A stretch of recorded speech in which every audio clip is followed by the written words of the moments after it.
entonces reiniciando la audiencia. Doctora Benier, les doy la palabra. Muchísimas gracias. Aguárdenme un segundito que iba a empezar mi hermana con sus alegatos con posterioridad. Voy a alegar yo y ella en un segundo está aquí. Gracias. Bien, doctora, no hay ningún problema. ¿Esto por qué no nos vemos? ¿Ya puedo iniciar? Sí, puedes iniciar. Ahí está. Buenos días a todos los presentes. Sí, doctora, la estamos escuchando. Buen día. Ah, bien, es que acabo de llegar. Bien, esta parte de la defensa del señor Aguilera va a iniciar sus alegatos solicitando la nulidad, como en primer término, del acta de procedimiento del que se realizó en vía cargo. Y en el caso de que no se compartieran por el tribunal los argumentos que en un ratito esbozaré, se va a solicitar en subsidio que se declare la nulidad parcial también del acta de procedimiento de vía cargo de los dichos de estas declaraciones o menciones espontáneas de la señora Belinda.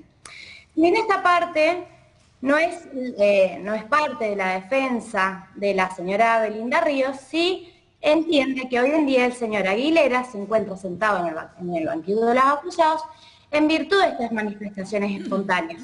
Es por eso que se encuentra acreditado el interés de esta parte en que se declare la nulidad. ¿En base y sobre qué fundamento se va a declarar la nulidad o se peticiona la declaración de nulidad de este acta de procedimiento? En virtud de entender, primero, de que esta acta de procedimiento ¿sí? Está viciada de una falsedad ideológica. ¿En virtud de qué? De que lo que se encuentra plasmado en el acta de procedimiento no condice o no refleja lo que han dicho los testigos de actuación, ni lo que ha dicho la imputada, ni con los videos que se han presentado de estas pruebas fílmicas que se ha podido observar a lo largo de las audiencias de debate. Es por ello que se va a solicitar la nulidad. Y además de las manifestaciones espontáneas de la señora Belinda Ríos, porque entendemos que estas manifestaciones se han sido viciadas, se han obtenido de manera irregular, en virtud de un abuso de derecho, un abuso de facultades del personal de prevención, de gendarmería, y que por ende no han sido o no adquieren la calidad espontánea en virtud de no haber sido brindadas en libertad, no tampoco en forma voluntaria y sin asistencia de un letrado. Paso a explicar. Estas manifestaciones espontáneas y se encuentran controvertidas por la declaración de los testigos de actuación. Los testigos de actuación, están reglados en nuestro código en virtud de ser los ojos de la defensa, porque son a través de ellos quien la defensa puede controlar aquel acto y es lo que le brinda legalidad y autenticidad a aquellos actos. Entonces, si los testigos de actuación declaran algo totalmente distinto de lo que está manifestado o expresado en el acta de procedimiento, es que realmente no sucedió. A esta defensa sí le ha llamado la atención que a pesar de quizás por el transcurso del tiempo, se han tergiversado los dichos de los testigos. Basta interponerse con los videos de cada uno de ellos para tomar el conocimiento de que lo que ya ha expresado el Ministerio Público no es así, es decir, que no le asiste verdad. Un primer término que tenemos. Este procedimiento que se realiza en vía cargo, fue testigo civil la señora María Cecilia Recabarren. Esta testigo, ¿qué nos dice? De que cuando llegan a vía cargo le solicitan el documento y le dicen que si puede ser parte de un procedimiento. Que en ese momento, sí, ella ve a la señora Belinda Ríos en la localidad, o sea, en el local comercial de vía cargo, y que la ve muy atemorizada, muy nerviosa, que escucha que le leen actas de procedimiento, actas del juicio, como ella dice, porque bien no sabe explicar qué es lo que le leyeron. Lo que sí sabe es que no le leyeron los derechos, porque es algo que recordaría. Lo demás puede pasar porque son cosas que no está acostumbrado un civil, pero sí recordaría estas palabras de tiene derecho a un abogado, tiene derecho a guardar silencio. Que sí es obligación del agente de prevención de informar a aquella persona que se encuentra imputada y más detenida. Bueno, de que esto que sucede en vía cargo, primero que no le lean los derechos y que sí ella vio a la señora Ríos, señora Belinda Ríos, muy ofuscada, muy nerviosa y llorando. Y que lo único que repitió en vía cargo es que ella le habían enviado a buscar la encomienda, de que no pertenecía a ella y que lloraba. Esto es lo único que pasó en vía cargo. Que luego son todos desplazados a la delegación de Gendarmería. Y es muy explícito y muy manifiesto y muy auténtico cuando la señora Recabarren dice, sí, le requisaron la cartera, pero después del interrogatorio. Le hicieron un par de preguntas, le manifestaban de que dijera de quién era, de a quién le pertenecía la encomienda, porque estaba en el horno prácticamente. Se había metido en un lío grave y que la única que iba a salir perjudicada era ella. ¿Por qué? Porque la encomienda estaba a nombre de ella y ella era quien la había ido a retirar. Todo esto la policía le decía con el fin de obtener pruebas, obtener alguna información más. Y esto es justamente lo que está fuera del procedimiento, fuera de la legalidad. El Código Procesal Federal, y antiguamente el Código Procesal de la Nación, tiene el mismo texto legal en su artículo 73. ¿Y qué es lo que establece este artículo 73? Es que personal policial o gendarmería o personal de prevención, que son los encargados de la pesquisa, de los primeros momentos, tienen prohibido el interrogatorio del imputado. Tan es así que en la segunda parte de su código, de su artículo, dice, en el caso de que el imputado deseara declarar, se comunicará inmediatamente con el Ministerio Público a fin de que éste le tome declaración o ampliación indagatoria. Es decir, que el código de procedimiento, ¿sí?, por lo que ellos deben reglar, que son estas normas que deben seguir, no las respetaron. Porque es claro cuando el testigo dice que le indagaron, que le interrogaron y que le hacían estas manifestaciones, de que dijera de quién era la droga, de quién era la encomienda. ¿Sí? Por eso, más allá de que, a ver, la doctrina quizás pueda estar dividida en cuanto si personal policial tiene la capacidad o la facultad de interrogar y si justamente esa interrogación deviene en una autoincriminación o una confesión, como puede ser el Código de Santa Fe, que autoriza el interrogatorio por parte de personal policial, en nuestro código absolutamente está prohibido. O sea que ya ni siquiera hay que entrarnos a estudiar a ver si estas manifestaciones tienen la naturaleza jurídica de confesión o de autoincriminación o manifestaciones que brindan otro tipo de información, simplemente porque nuestro código no lo permite. Es decir, que el haberle preguntado a la señora Belinda Ríos situaciones o circunstancias del hecho que se investigaba está fuera de la facultad.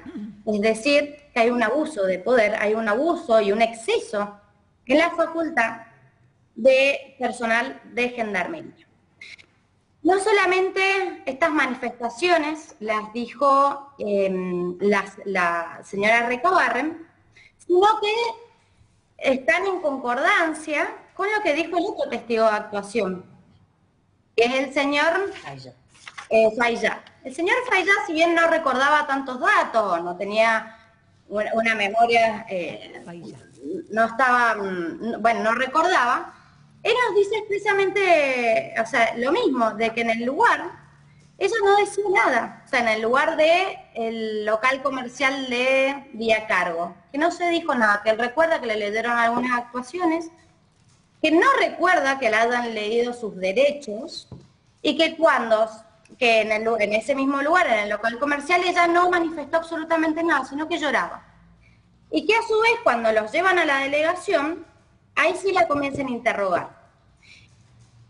Y acá sí que hay un dato que es dable de resaltar, que personal policial únicamente puede recabar datos sobre la identidad, es decir, nombre, domicilio, algunos datos que puedan ayudar a la identificación. Estos datos ya los tenían. Es decir, que cualquier pregunta que se hizo, ¿sí?, en la delegación, tal como lo dicen los dos testigos, no tenía que ver con la identidad. No tenía nada que ver con esto, porque contaban ya con el documento, contaban con la identificación y además cuántas veces van a identificar a una persona. Es decir, que las preguntas que se le hicieron, que se le inquirieron, iban totalmente direccionadas a obtener otro tipo de información.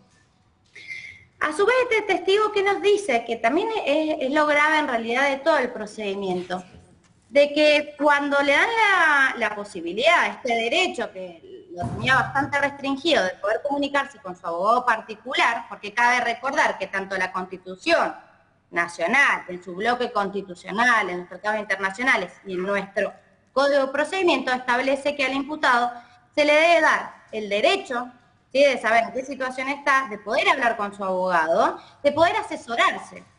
Y este asesoramiento no es como sucedió en este acto de procedimiento. El asesoramiento para ser tenido como tal y respetar, ¿sí?, lo establecido en las convenciones y en el derecho, es que esta comunicación con el abogado debe ser privada y en libertad. Bien, ninguna de estas dos circunstancias se dieron. ¿Por qué? Porque en primer lugar, cuando se le autoriza a hablar con el abogado, se le pide que lo ponga en voz alta, en altavoz. Y a posteriori, ¿qué hace? Mantiene una conversación delante de todo lo policial de gendarmería. Esto de mantener una conversación con el abogado delante de todas las personas que se encontraban en el lugar, le resta, ¿sí?, credibilidad o importancia al derecho, en realidad, de que la señora Ríos pueda haber contado con un asesoramiento. Más allá de esta violación, ¿sí?, a la asistencia legal, que es un derecho constitucional,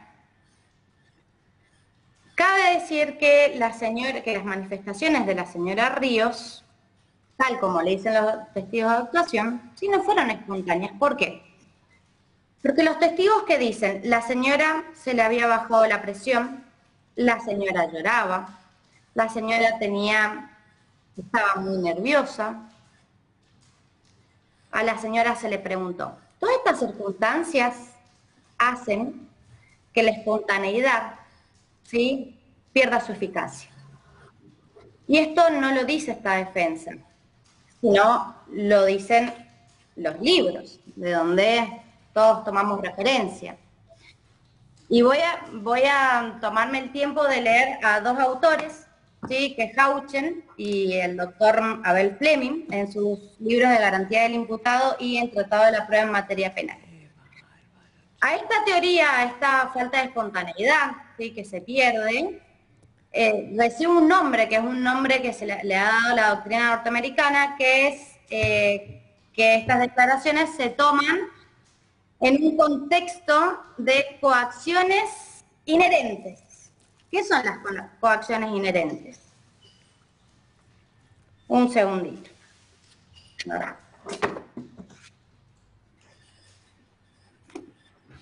Bien, dice. En el caso Miranda, la Corte estadounidense rescató así aquellos supuestos que, sin tratarse de las coacciones o trabajos psicológicos tradicionales y manifiestos, que descalifican por completo las expresiones del imputado. Son los denominados de coacción inherente, que se derivan por la atmósfera de intimidación que rodea al individuo, en el sentido de que éste es arrancado de su ambiente natural para ser sometido a custodia policial, rodeado de fuerzas antagónicas, permaneciendo incomunicado de su familia y amigos, sin contar con la asistencia y consejo de defensor, sin que se le dé a conocer previamente el derecho al silencio y sometido a un interrogatorio de personas que naturalmente o por deformación profesional presentan un especial celo en la represión del delito. En un ambiente de este tipo se destruye la dignidad humana, socavando la libertad hasta impedir una libre elección, por lo que el sujeto termina por sucumbir. Debido a esto, y haciendo un raconto de la situación de la señora Belinda Ríos, es que se puede decir que a la señora Belinda Ríos se la prende en el local Procargo, la cual vía cargo de la esposa, y se la acompaña a la delegación. Una delegación donde, según los testigos, había por lo menos 10 personas, en la cual se le obliga a hablar con su abogado, con su representante, la persona de confianza, delante de todas estas personas. Y se le empieza a inquirir, a preguntar, a ver de qué manera podía decir, para salvarse, echarle la culpa a alguien. En este contexto es donde la señora Belinda Ríos hace estas manifestaciones espontáneas. Por lo cual, por este contexto es el que se debe valorar si son declaraciones espontáneas o no. Y a la postre, a la señora Belinda Ríos no le quedó otra, o no tuvo otra situación, ¿sí?, que expresar lo que ella dijo.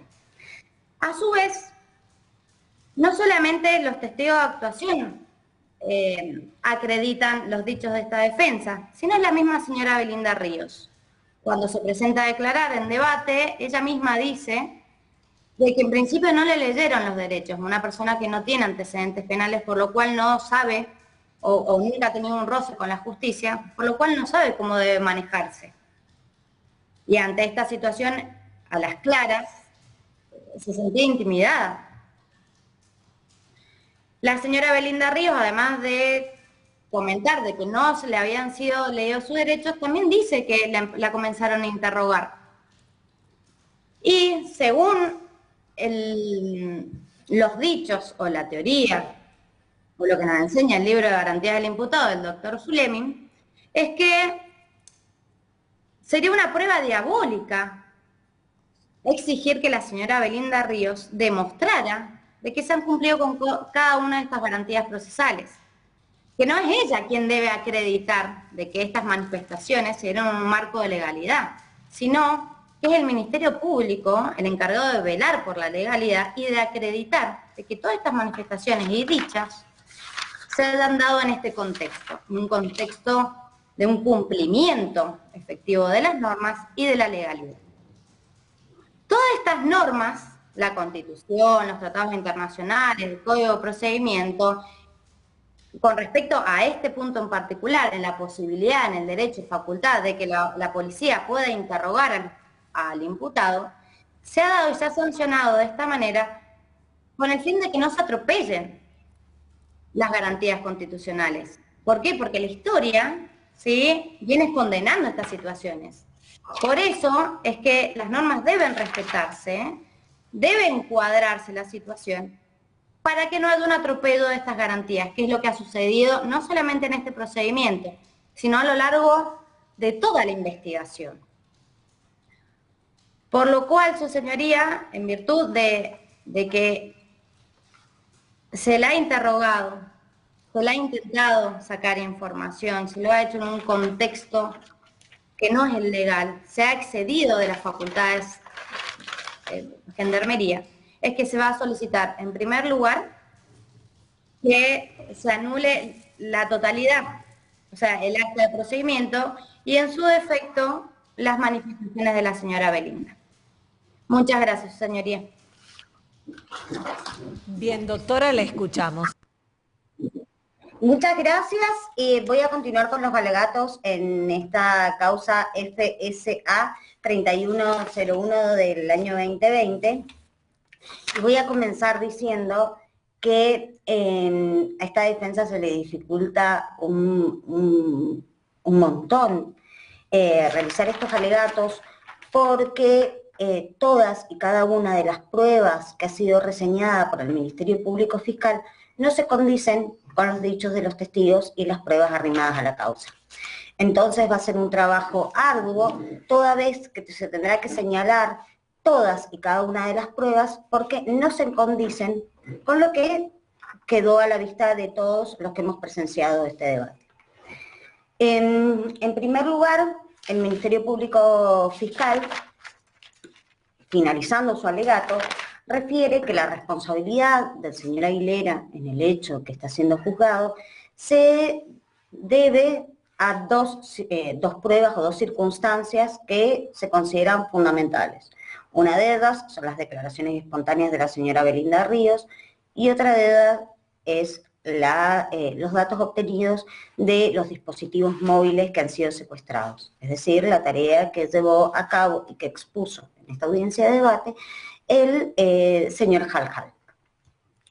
En primer lugar, si bien esta defensa se encuentra absolutamente convencida de que estas supuestas declaraciones espontáneas no han sido tales y que las mismas se encuentran viciadas de nulidad, para el caso de no considerar que esto sea de este modo y que el tribunal considere que estas declaraciones espontáneas son ciertas, esta defensa va a sostener que, aunque se consideren ciertas estas o sea, como espontáneas estas declaraciones efectuadas por la señora Belinda Ríos, no existe ninguna prueba de responsabilidad penal que pueda vincular al señor Aguilera a los hechos investigados en la presente causa. Paso a exponer. En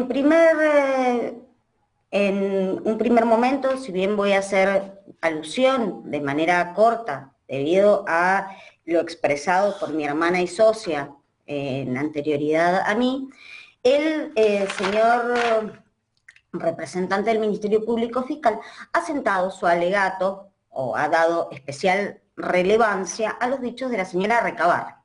Y el representante del Ministerio Público Fiscal nos ha dicho que la señora Recabarren escuchó que en vía a cargo la señora Belinda Ríos había dicho que el dueño de esta encomienda era el señor Rengo Aguilera. Esto es falso. Es falso de toda falsedad. Baste interponerse el video número 4 del día 27 del 5 del 21 de la presente audiencia, donde en el minuto 17:15, en el minuto 0:20 y en el minuto 0:51 de dicho video, la señora Recabarren expresa siempre lo mismo. Ella, en el local de vía cargo, lo único que hacía era llorar, decir que eso no era de ella y que a ella la habían llevado a buscar. Y a una pregunta expresa, si dijo quién era el dueño, la señora Recabarren dijo no, en ese momento no lo dijo. La señora Recabarren, a su vez, en su declaración, es apoyada en un todo con la declaración del señor Fayá. Que el señor Fayá dice que no dijo nada a Belinda Ríos, que lo único que hacía era llorar, que se le había descompuesto, que estaba con la presión baja y que por lo tanto estaba sentada en un sillón. A una pregunta particular, después dice, sí, recuerdo que ella lo único que decía era que eso no era de ella. Como si esto no fuera suficiente, los dos testigos de actuación, los únicos dos testigos civiles con el que contábamos, tanto el juzgado como la defensa, para controlar la regularidad del acto, coinciden en un todo en sus dichos. También tenemos al gendarme Jesús Rodríguez. Jesús Rodríguez se encuentra absolutamente acreditado que estaba en ese lugar, en ese momento, porque era quien manipulaba la cámara, y se le preguntó esta defensa, sí, efectivamente era quien manipulaba la cámara, y dijo que sí, que después salió. El señor Jesús Rodríguez dijo que no escuchó nada, y que se le solicitó que fuera afuera a ver si veía a alguien sospechoso. ¿Esto por qué? Porque en el audio mejorado, en el que pregunté si estaba incorporado a debate, lo único que se escucha claro es la lectura de oficios y la pregunta del oficial Ocampo a la señora Belinda Ríos, que le dice, ¿usted vino sola? ¿Quién la trajo? Esa es la pregunta clarísima que se escucha del audio mejorado. Entonces, ¿quién la había traído? Y si había venido sola, claramente no le está preguntando por sus circunstancias personales. O sea, ya desde el vamos resta credibilidad a lo enunciado por tanto Ocampo como Recabarren. No, disculpe, no Recabarren, sino como por Marlene Gareca, que son los únicos dos. Y precisamente en ese audio donde se puede oír muchas cosas, se puede ver interactuar al personaje, en ningún momento se escucha que la señorita Ríos haya dicho que la encomienda pertenecía al señor Aguilera. Entonces, de la prueba fílmica, de los testigos de actuación y de los mismos gendarmes, se desprende que esto no sucedió en vía cargo, que en vía cargo lo único que ella dijo es que eso no era de ella, y que a preguntas de gendarmería que la habían llevado a buscarla. Todo esto se encuentra, además, declarado por la señorita Ríos, que si bien no presta juramento a decir verdad, ni se encuentra compelida a decirla, la realidad es que todas las pruebas se encaminan en dicho sentido. ¿Qué es lo que sucede? No es baladí que dijeran que, que la señorita Belinda Ríos había nombrado al señor Aguilera desde el primer momento. No es baladí, porque es realmente la única forma de vincularlo seriamente a este proceso. Porque lo que sucedió después, realmente, en función de lo que han declarado los testigos, le resta absoluta espontaneidad a los dichos. Además, vamos a creerle a la señora Recabarren. Sí, supuestamente la señora Belinda Ríos había dicho en sede de vía cargo que la encomienda era del señor Aguilera. ¿Por qué la señora Recabarren nos cuenta que los chicos, como los denomina ella, le dijeron que era un problema grande, que si ella les decía quién la había mandado y que todo era el modo en que ellos la podían ayudar? Eso lo dijo una vez. Después dijo que le preguntaban, lo único que le dijeron fue así, que era un problema grande, que si decía quién la había mandado, la iban a ayudar. Esto fue en la agrupación 11. Esto sucedió en la grabación, esto lo dijo la señora Recabarren en la grabación número 4 del día que declaró, del 27 de mayo del presente año, al minuto 51:25 segundos. Es decir, si la señorita Ríos ya les había dicho de quién era la encomienda, ¿por qué le seguían requiriendo que les dijera de quién era la encomienda? Si supuestamente ya se lo había dicho. Además, después el Ministerio Público Fiscal dice que la señora Recabarren ve en el procedimiento en vía cargo cuando la señora Ríos extrae el papelito donde cuenta esta historia de que ella dice yo acá tenía que llevarla. En primer lugar, es poco verosímil que si una persona dice acá tengo el papelito donde tenga que llevarlo, el gendarme le diga póngalo en su cartera, después se lo pido. O sea, ya desde el vamos es inverosímil la explicación. Lo que pasa es que era necesario darle alguna explicación a esto. La señora Recabarren nos cuenta otra historia, que en vía cargo eso no sucedió.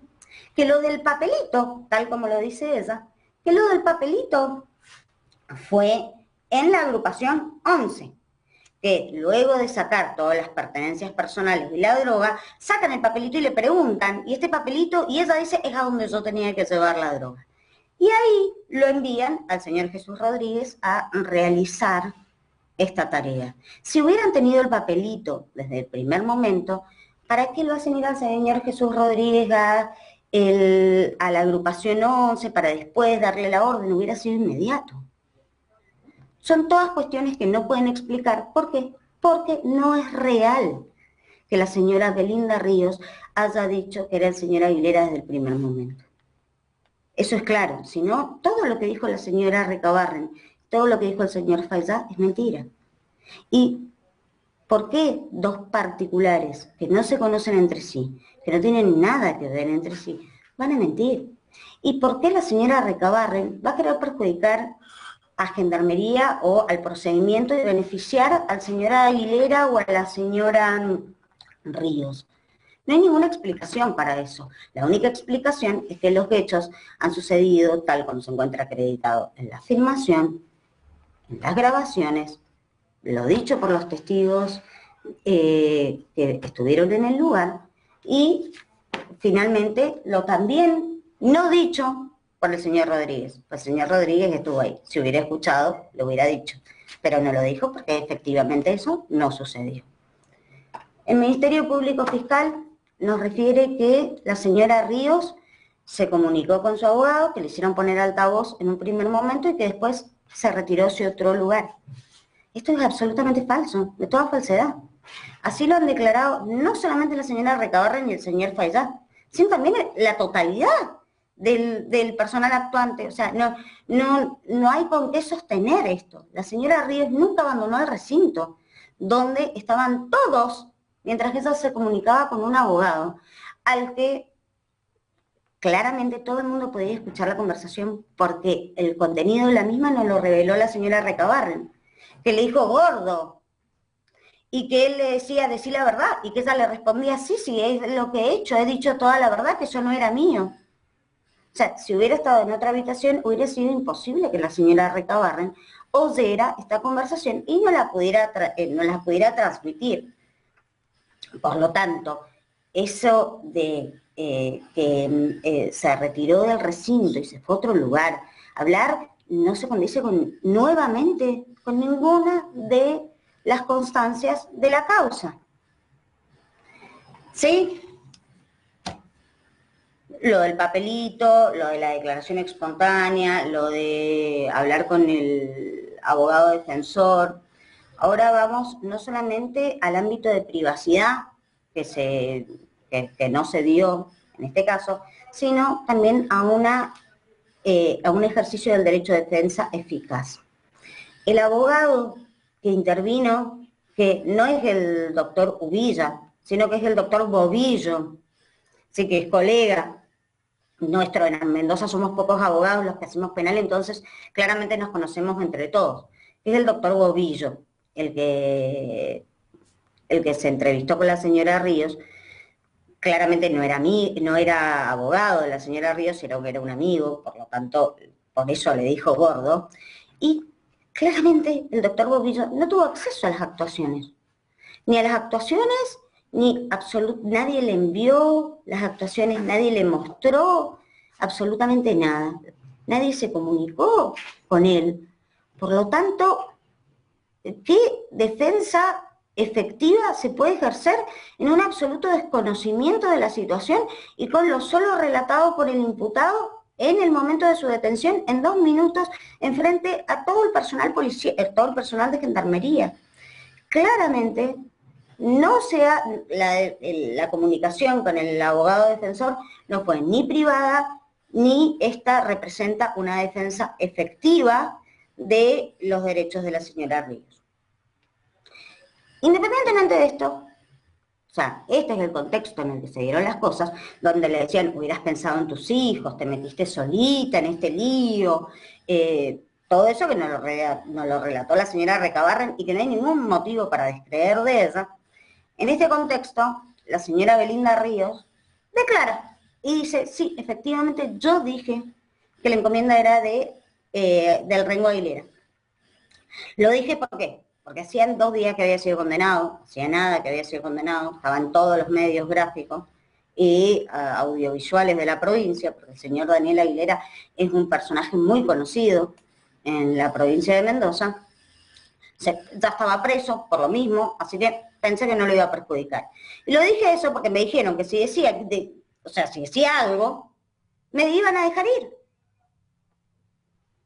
Pero eso no es verdad. Y no permitió preguntas ni de la Fiscalía ni de esta defensa. Ni de esta defensa en particular. Más allá de que se nos ha pedado el control de esto, porque al no poder preguntar, no poder ahondar en estas circunstancias, esto no puede ser valorado en contra del señor Aguilera conforme lo establecido en el fallo Benítez, considerando 14, 15 y 16, toda vez que esta defensa no ha podido ejercer un control eficaz sobre sus dichos, porque se nos ha vedado el acceso a poder interrogarla. Ella ha dado una explicación que en el contexto parece razonable. Dependientemente de ello, vamos a analizar el resto de las pruebas que se han producido en el expediente. Nadie ha puesto en crisis el allanamiento realizado en la celda del señor Daniel Aguilera. Nadie. O sea, por lo tanto, todos los dichos de personal penitenciario respecto al hallazgo del teléfono, de los papeles y de los CD y de todo lo que fue hallado en esa celda, no es materia de controversia por esta parte. Sí, que en esa celda la comparten 2 personas y que claramente no hay criterio para establecer si ese teléfono era del señor Aguilera o no. Pero pongamos que ese teléfono era del señor Aguilera. ¿Sí? No, en relación a las notas que le fueron secuestradas, de la transcripción de las mismas, como nos explicó el señor Jaljal, que hablaba de que si había droga, ¿por qué no se incautó? Esa era una de las anotaciones. Y la otra se basa en la venta de droga en la penitenciaría. Claramente son las anotaciones que tomaba el señor Aguilera del proceso que estaba transitando al momento del allanamiento. Claramente, este proceso no habla ni de ingreso de droga a penitenciaría, ni de si había droga, por qué no se incautó, absolutamente nada de eso. Entonces, claramente habla de otro proceso, porque la incautación se da claramente en un proceso, y no hay dudas de que él se encontraba transitando un proceso al momento de la realización de este allanamiento y la incautación de estos papeles. El hecho de si cambiaba de chip, no cambiaba de chip, que tenga anotado, no tenga anotado esas circunstancias, en nada modifica la situación procesal del señor Aguilera en el presente proceso. Eso es absolutamente necesario ponerlo de resalta.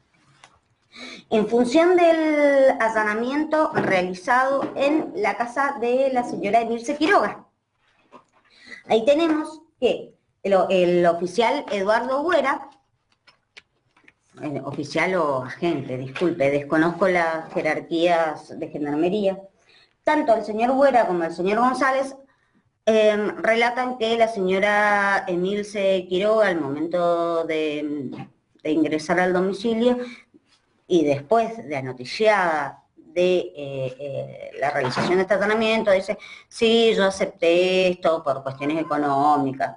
Una confesión brindada a funcionarios policiales sin asistencia, previa a la lectura de todos sus derechos, o sea, corre la misma suerte que la declaración de la señora, que las declaraciones espontáneas de la señora Ríos, exactamente la misma suerte. Independientemente de esto, también la señora Quiroga tuvo una declaración espontánea, y era que ella se había metido con personas muy pesadas y denunció a Diego.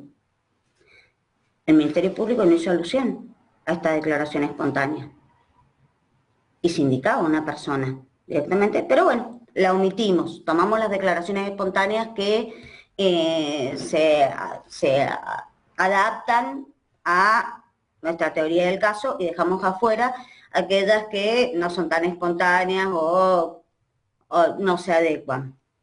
En relación al señor Mauricio Pablo de Rigo, el Ministerio Público Fiscal dice que consultado de Rigo por la situación del acta, dijo que sí, que él había escuchado, que le dieron el acta y que la señora Quiroga no se había opuesto. Nada más alejado de la realidad. El señor de Rigo, en su declaración, en el minuto 50 de su declaración, les preguntaba por el Ministerio Público si le leyeron el acta al final del procedimiento. Pregunta que la transmitió el Ministerio Público a la señora presidenta del tribunal porque había problemas de audio. A esa pregunta yo me opuse personalmente y después de escuchado los argumentos no se hizo lugar a mi oposición y se le solicitó al señor de Rigo que contestara. El señor de Rigo dijo que sí. Dice, ¿sabe si en el acta habían sido consignadas algunas de las manifestaciones de Quiroga? Y el señor de Rigo dijo, no. Yo la verdad no escuché, porque yo estaba en el comedor y ella estaba en el patio. Como te repito, siempre estuve en el comedor. Esto es diametralmente opuesto a lo que ha anunciado el Ministerio Público Fiscal en su valoración de la prueba. Y es importante porque no es hasta el señor de Rigo dice esto, el señor de Rigo lo niega. Asimismo, esta defensa no entiende por qué se valora el testimonio del señor de Rigo y no el del señor Ríos, se encuentran en absoluta igualdad de condiciones. O sea, son los dos personas a las que les asiste la facultad de abstención, son dos personas vinculadas a personas imputadas en el presente proceso, y uno sí se valora y el otro no. ¿Por qué? Porque a uno se le hace decir algo que no dijo, pero que puede perjudicar la situación de las personas que se encuentran imputadas, y el otro claramente niega la hipótesis del Ministerio Público Fiscal. Llegamos al allanamiento de la señora Ríos. En la casa de la señora Ríos viene el señor Condorí, gendarme, más de 12 años de trayectoria, y nos cuenta que lo veía al señor Ríos llorando, se le acerca, le pregunta si quiere una ambulancia. El señor Ríos le dice que no sabe, que gracias, pero que se encuentra amenazado, porque el señor Aguilera le ha amenazado a la hija y lo ha amenazado a él, y que él no puede salir a trabajar, y que todas estas manifestaciones espontáneas, nuevamente, las dice delante de los testigos, pero que él no deja consignado esto en el acta. No le pareció importante consignar que una persona se encontraba amenazada por un posible coimputado de la señora Ríos. No le preguntó, y como dijo que no lo dejó consignado, después de más de 10 años de ejercicio en la fuerza y más de 10 años de realizar allanamientos. Ante esta situación, se consulta al señor Ochoa, que era el testigo de actuación, nuevamente, los ojos de la defensa. ¿Qué nos dice el testigo Ochoa? Que el señor Ríos estaba muy mal, que lloraba, pero que nunca dijo eso. Que él nunca lo escuchó decir nada de eso, que lo único que hacía era llorar. Después, se le consulta nuevamente al señor Jesús Rodríguez. El señor Jesús Rodríguez dice, yo no escuché nada. Se habló con Condorí, yo no escuché nada. Entonces, llamamos al señor Ríos. A ver, señor Ríos, ¿es verdad que usted dijo esto? ¿Es verdad que...?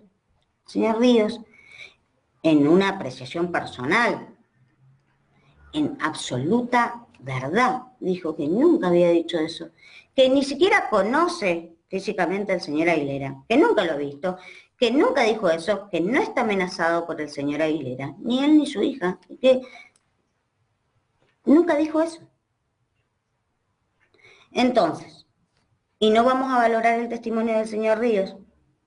Entonces, nuevamente, nos encontramos ante una manifestación espontánea de un testigo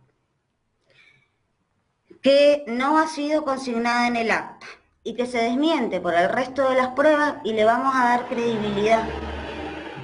O sea, es muy difícil afrontar un trabajo, afrontar una defensa en estas condiciones, porque además en el acta no figuraba absolutamente nada, y el Ministerio Público Fiscal sabía que había hecho alguna manifestación, la defensa no lo sabía, por eso le preguntó directamente. Sí, los moradores de la casa le habían referido algo a alguna de las personas relacionadas con la causa. O sea, es el juicio de las declaraciones espontáneas. Este es el cuadro de situación. A su vez, en el domicilio de Emilce Quiroga no se secuestró absolutamente nada que tenga relación con la causa. En el domicilio de la señora Ríos no se secuestró nada que tenga relación con la causa, pero en todos los lugares se secuestraron teléfonos. Y aquí viene la parte más importante de este proceso. Y esta es la declaración del señor Halhal, que es el único que nos da un cuadro de situación de prueba objetiva, inobjetable, incorporada al presente proceso. Porque de esa, sí, nadie puede discutirla. ¿Y qué nos dice Halhal en la conclusión? Que respecto al señor Aguilera no hay ningún elemento que permita vincularlo a la causa. Es decir, que objetivamente, en la conclusión que fue ratificada en su declaración es que no hay ningún elemento que permita relacionar al señor Daniel Aguilera a la presente causa, pero que él tampoco podía decir que era inocente por obvias razones. Primero, porque no corresponde, y segundo, porque no podía decirlo, pero que tampoco existe ningún elemento de responsabilidad penal en la causa. Vamos a ver qué es lo que pasó con el señor Caljal. El señor Caljal nos cuenta que este proceso, como bien lo ha informado el Ministerio Público Fiscal, eso es así, la encomienda fue despachada por la señora María Soledad Ochoa. Que esta señora María Soledad Ochoa despachó la mercadería y que después remitió un mensaje vía cargo en donde pregunta qué es lo que ha sucedido con esta encomienda que ha sido enviada.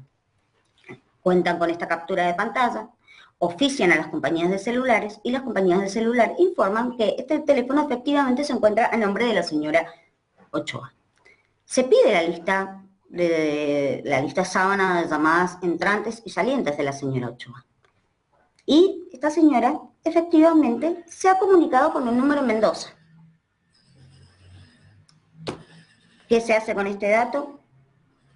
Nada, absolutamente nada. No se requirió ni titularidad del número en Mendoza, ni lista de llamadas entrantes o salientes de este número aquí en Mendoza, absolutamente nada, porque no era necesario.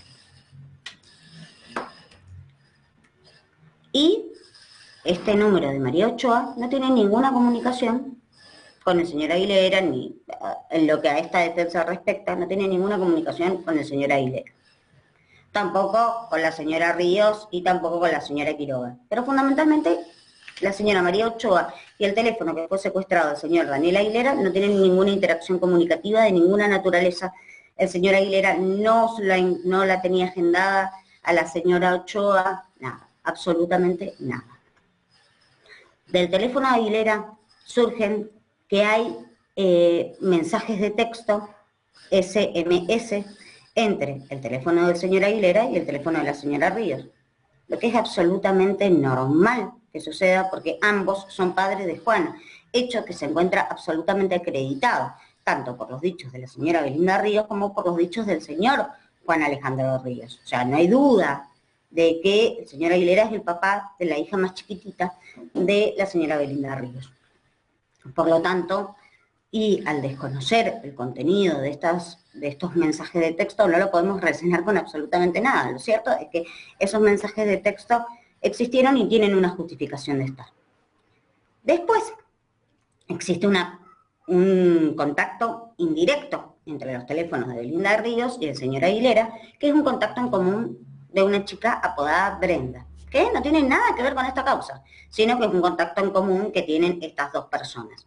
Claramente van a tener no uno, sino un montón de contactos en común, porque fueron pareja, tienen una hija en común, es claro que conocen a personas, los dos que van a coincidir, claramente. O sea, no sería extraño que esto fuera de este modo ni un hecho tan notorio. Finalmente, del teléfono del señor Aguilera surge que el mismo tiene agendado el teléfono de la señora Emilce Quiroga. Del teléfono de la señora Emilce Quiroga no existe ninguna relación con el señor Aguilera. De la lista de llamadas entrantes, salientes, SMS, no surge que el señor Aguilera haya tenido nunca una interacción comunicativa con la señora Emilce Quiroga. Ni llamada, ni SMS, ni nada. Independientemente de esto, cuando nos dicen que utilizan aplicaciones, el teléfono de la señora Emilce Quiroga fue secuestrado. Si bien el teléfono del señor Aguilera no tenía nada, el teléfono de la señora Emilce Quiroga fue secuestrado y tenía un montón de información. Y no tenía ni un chat con el señor Aguilera.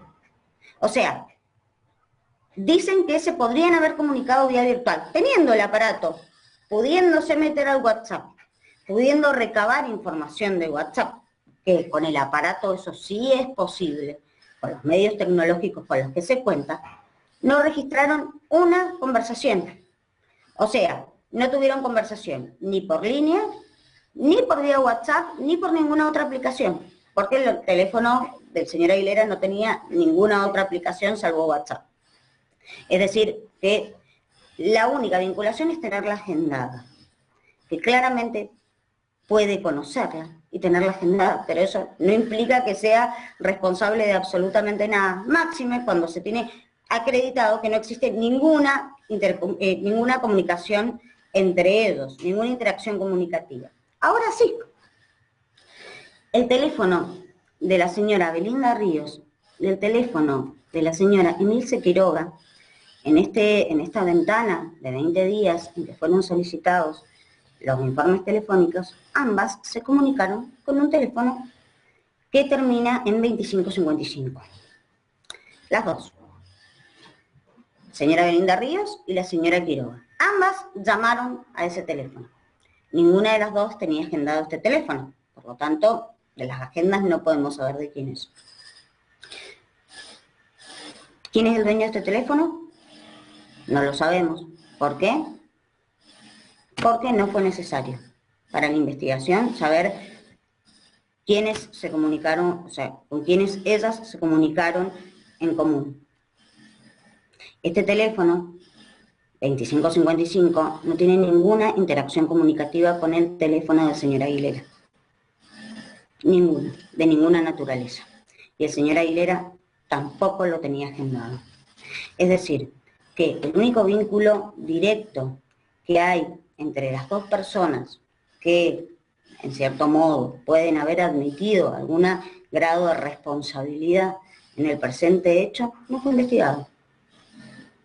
Nada. ¿Por qué? Ahora voy por qué. Porque teníamos al señor Aguilera. El señor Aguilera es, o fue, cuando estaba en libertad, el jefe de la barra brava del único club que está en primera que tenemos en Mendoza, que es el grupo de Cruz Antonio Tomba. Por lo tanto, es un personaje conocido. Así lo han declarado todas y cada una de las personas que han desempeñado funciones en Mendoza. Todos los gendarmes han oído hablar del señor Aguilera y todos los testigos han oído hablar del señor Aguilera porque es un personaje conocido. Entonces, no hacía falta más.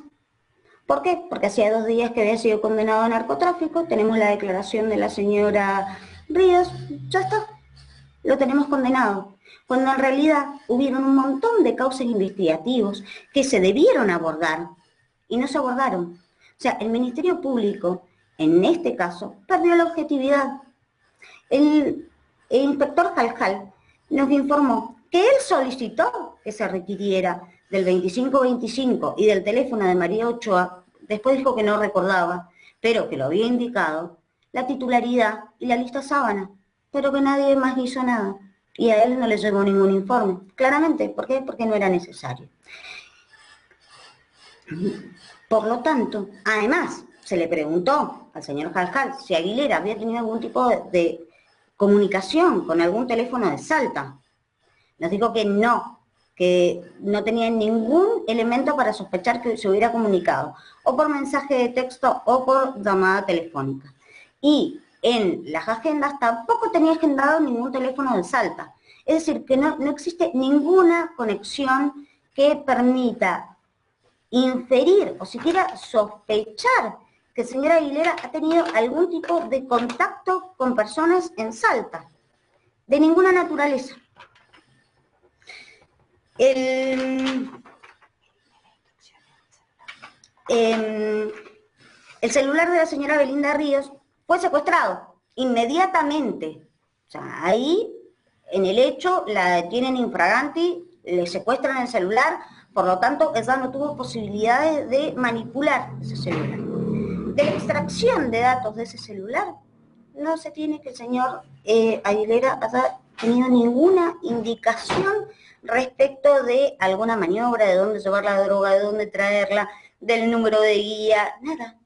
No hay absolutamente nada que vincule al señor Aguilera con esta causa. Y el teléfono claramente tiene la aplicación WhatsApp, tenía la aplicación WhatsApp instalada y no había sido borrado ningún elemento. Y de ese teléfono no surge ningún elemento que pueda aportar a la responsabilidad penal del señor Aguilera, a la responsabilidad del señor Aguilera en este hecho. O sea, es decir, que objetivamente no hay ninguna prueba de que el señor Aguilera efectivamente haya participado en esta maniobra, salvo la sindicación desesperada de la señora Belinda Ríos para recuperar su libertad. Independientemente de esto, en Mendoza, en la justicia federal, como es de público y notorio conocimiento, estamos atravesando una situación muy compleja con un juez federal y con la mano derecha de este juez federal que apareció muerto precisamente un mes después de la detención de la señora Belinda Ríos. La señora Belinda Ríos, como es de conocimiento, porque se le solicitó autorización a la Fiscalía o al juzgado para que fuera a prestar declaración en la causa de la muerte del señor Diego Aliaga, que el imputado por la muerte del señor Diego Aliaga es el señor Diego Barrera, estuvo reunida con estos dos personajes un día antes de ir a buscar la mercadería. La señora Belinda Ríos tenía 10.000 pesos en su cartera, es decir, que 11.000, es decir, que conforme lo que ella había relatado, que no tenía un peso y que había aceptado este trabajo a cambio de 10.000 pesos, ya los había cobrado. No se investigó nada. La señora Belinda Ríos prestó declaración en esa causa, salió en todos los medios y además se le solicitó intervención. Nada. Y claramente el muerto y la persona que está... el muerto, que a su vez era la mano derecha de supuestamente de un juez que supuestamente está acusado de cobrar coimas, que supuestamente era también informante policial y que supuestamente estaba asociado con un narcotraficante, Bardinela Donoso. Este señor Diego Aliaga estuvo reunido con la señora Belinda Ríos. Todos sabíamos que la señora Belinda Ríos prestó declaración en esa causa. ¿Qué se investigó? Nada. Absolutamente nada. Por lo tanto, señores jueces, es claro que el señor Aguilera no tiene ninguna responsabilidad en el hecho que le ha sido endilgado.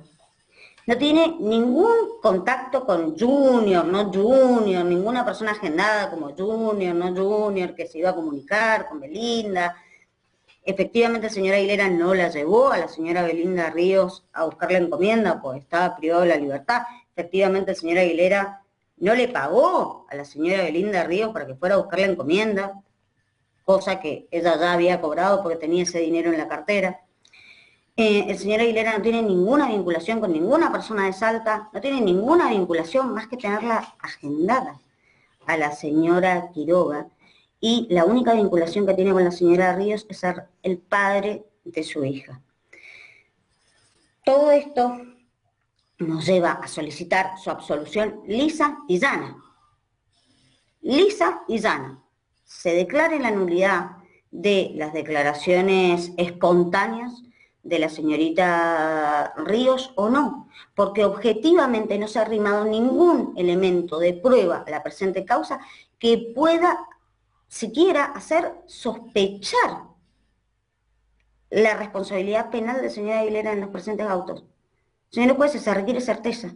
Y acá, de lo único que hay certeza es que las declaraciones de la señora Belinda Ríos no fueron espontáneas. Independientemente de ello, el señor fiscal habló de otras causas de Aguilera. No fueron parte del acuerdo probatorio, no se requirieron los expedientes. Esta defensora participó en el único proceso que ha tenido el señor Aguilera por violencia de género, y fue un problema con su esposa en el que no se le condenó por ningún concurso de nada y fue absuelto por amenazas. Se le condenó por lesiones leves dolosas. Independientemente de eso, no fue requerido el expediente, se habló de causas que al criterio de esta defensa no existen, y habló de un montón de denuncias de género archivadas, no han existido nunca, señor juez, y tanto ello es de ese modo, que no se ha acreditado ni mediante los antecedentes, ni mediante la remisión de expedientes, ni mediante la solicitud de informes, absolutamente nada en relación a esto. Por lo tanto, al no ser parte del proceso y además estar absolutamente reñido con la realidad, es que se solicita que todo lo referente a los antecedentes penales, o sea, o a no sé, a las circunstancias de hecho de estos antecedentes penales que no se condicen con la realidad, no sean tenidos en cuenta. Porque no han sido objeto de debate, no han sido objeto de prueba y además, claramente, no se condicen con la realidad. Por lo tanto, esta parte va a solicitar que esas circunstancias no sean tenidas en cuenta. Por todo lo extensamente expuesto, esta defensa se encuentra